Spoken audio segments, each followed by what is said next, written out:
France Bleu Cotentin, midi jusqu'à 13h. Bienvenue à vous qui venez de nous rejoindre, j'espère que vous êtes bien équipés. Je vous demande ça parce que là, on va se sentir comme sur la plage, avec l'Aéroplage Club Cherbourg-Hague. Mon invité aujourd'hui, c'est le président de cette association, Benjamin Fourtanier, bonjour. Bonjour Alexandra, bonjour les auditeurs de France Bleu. C'est quoi l'histoire du char à voile? Un char, ça sonne un peu comme les gladiateurs, en fait, on a l'impression que ça sort d'une autre époque. Est-ce qu'historiquement, il y a un truc, le char à voile? Le char à voile, c'est très ancien. Oui. Déjà, Blériot faisait du char à voile. Il y a eu pas mal d'essais qui ont été réalisés dans le Nord. Alors, pour vous dire les années exactes, je n'ai pas ça en tête, oui, mais ça fait très longtemps que ça existe. Ça fait très longtemps, oui, parce que quand on dit char, on imagine tout de suite presque avec les lions et dans une arène ou quelque chose comme ça. Mais aujourd'hui, c'est quelque chose qui se pratique beaucoup sur nos côtes. Oui, on a presque 300 km de côte dans la Manche. On aurait tort de s'en priver. Vous êtes basé à Vauville, donc c'est vrai qu'on a une belle longueur de plage. C'est quoi les sensations qu'on recherche quand on fait du char à voile, en fait? Alors déjà, il y a, je dirais, un peu la communion avec les éléments. Être sur la plage, le nez au vent, au bord de mer. On arrive parfois même à voir les dauphins au bord de l'eau quand ils sont en train de chasser les maquereaux. On profite du soleil, on profite aussi des marées et de ces grandes étendues de sable qu'on a dans le Cotentin. Vous profitez absolument du littoral et de tout l'environnement. Est-ce que ça se pratique que sur les plages, le char à voile? On pourrait le pratiquer sur le gazon? Allez. Oui, il y a des pratiques sur des gazons, sur des parkings, Alors, la Fédération de char à voile vient même de récupérer une base aérienne en région parisienne, sur laquelle on va pouvoir s'initier au char à voile. Donc c'est pas qu'un sport en effet où on a besoin de côte, on peut vraiment le pratiquer partout. Est-ce que pour les auditeurs, vous pouvez nous décrire un petit peu le char à voile? Je pense qu'on voit tous plus ou moins à quoi ça ressemble. Alors, un char à voile, c'est 3 roues déjà de base. Vous avez un siège dans lequel on s'assoit, donc tout un châssis qui va autour de ça, et puis bien sûr un mât, une voile, une baume, un peu comme sur un bateau. Et ça se pilote avec un volant ou comment ça se passe? La plupart du temps, on pilote avec les pieds le char à voile. Avec les pieds. Un petit peu comme en voiture, quoi, sauf qu'on a combien de pédales? Ah bah non, en voiture, on sert du volant pour diriger. Oui. Là, le pied sert sur un palonnier, on sert à se diriger la direction, à donner la direction du char. D'accord, mais j'ai pas un accélérateur, un frein, non, c'est vraiment de droite, gauche. C'est la voile en fait qui va permettre d'accélérer ou de ralentir. Donc on a ce qu'on appelle une écoute, une corde, pour être un peu plus clair, qui vous permet de gérer la puissance de votre voile. Merci Benjamin Fourtanier, vous avez vu, je suis complètement novice, donc je pose des questions vraiment de base, mais je crois que j'ai un peu plus en tête ce qu'est un char à voile. Et est-ce qu'il faut être équipé quand on pratique cette discipline? Alors, l'équipement principal, c'est le casque, ça c'est important. Des lunettes de protection, c'est quand même mieux parce qu'on reçoit du sable. Et puis, des bons vêtements de pluie, idéalement des combinaisons. On a des combinaisons sèches aujourd'hui qui existent, qui permettent d'être au sec et de pouvoir pratiquer cette activité tout au long de l'année. Et est-ce que c'est vraiment physique? Je suis en train de transpirer là sur mon char à voile, il faut que j'ai de la force dans les jambes ou... Alors, c'est pas franchement physique, c'est plutôt de l'endurance, accepter de supporter les éléments, la pluie, le vent, le froid. Après, c'est surtout aussi de la technique, savoir où passer pour avoir le meilleur rendement avec son char à voile, aller le plus vite possible. Intéressant. Et nous allons voir avec vous aussi que le char à cerf-volant, ça existe. On va voir un peu quelles sont les différences, un char à cerf-volant, char à voile. Restez avec nous, Benjamin Fourtanier. On parle de cette belle discipline sur France Bleu Cotentin midi. France Bleu Cotentin. France Bleu. France Bleu. Nous sommes toujours en compagnie de Benjamin Fourtanier. Donc on a vu ce qu'était un char à voile. Je pense qu'on l'a un peu plus en tête. Et les chars à cerf-volant, ça existe aussi. C'est peut-être un peu plus original, Benjamin? C'est effectivement un peu plus original. Donc à Vauville, on a le char à voile et on a le char à cerf-volant. On fait les deux activités. Le char à cerf-volant, en fait, ça reste un char à voile. C'est-à-dire qu'on a un chariot dans lequel on est assis, qui est peut-être plus ramassé, plus petit, en inox, donc en ferraille. Et par contre, la voile, au lieu d'être sur un mât, elle est un peu comme en kitesurf, en fait, au bout de ligne, c'est un cerf-volant. Voilà, c'est le cerf-volant qui donne l'attraction. Donc si je comprends bien, contrairement au char à voile, là je ne vais pas diriger avec mes pieds, c'est le cerf-volant, là du coup c'est avec les bras. Alors on dirige toujours le char avec les pieds, ça change jamais. Par contre la voile, on a soit des poignées ou soit des bas avec laquelle on dirige sa voile. Quand même, donc on dirige sa voile aussi avec les bras. Et là, ça me fait pas une tendinite ou est-ce que il y a beaucoup de puissance, comme il y a beaucoup de vent sur nos côtes, notamment à Vauville? On débute toujours sans harnais, mais très très vite on met un harnais justement pour pouvoir supporter la puissance de sa voile. Et cette puissance, est-ce qu'elle peut nous emmener dans les airs? Est-ce que c'est un risque à un moment donné? On décolle? Alors, effectivement, on doit toujours adapter la taille de sa voile en fonction du vent. Donc, on a des voiles aujourd'hui qui partent de 1 ou 2 mètres carrés, qui vont jusqu'à 18 voire 20 mètres carrés. Ça a l'air absolument énorme, 18-20 mètres carrés dans le ciel. C'est la surface d'un studio, dans certains cas, oui. Et lorsque vous faites des compétitions, parce qu'en effet, à l'Aéroplage Club à Cherbourg-Hague, vous organisez des compétitions, comment est-ce que vous slalomez? Comment ça se passe en fait? C'est quoi la compète? On doit aller le plus vite, le plus loin Alors, c'est assez simple. En fait, on a un directeur de course qui pose un parcours sur la plage. Il y a un temps donné, par exemple 20 minutes ou 30 minutes. Et pendant ce temps-là, on doit réussir à faire le maximum de tours et en se plaçant le plus possible dans les premiers.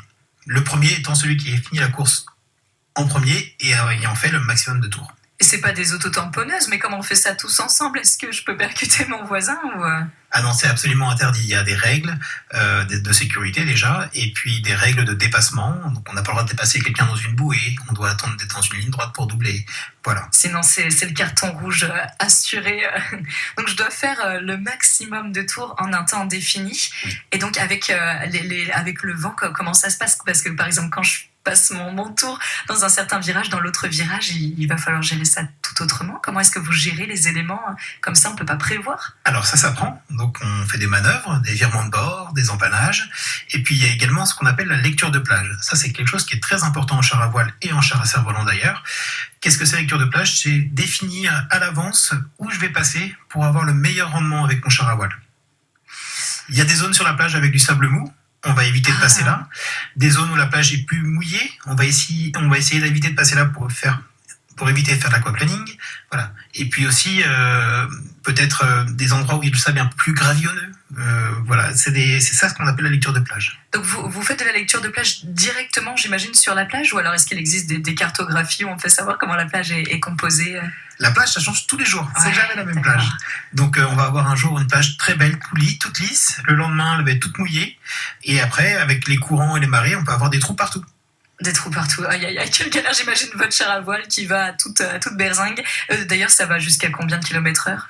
Alors, le record en char à voile, ça doit être 202 km/h. Impressionnant. Et en char à cerf-volant, doit être à 134. 134. Eh bien, j'espère qu'il n'y a pas un gros bois flotté à ce moment-là, en plein milieu de la plage.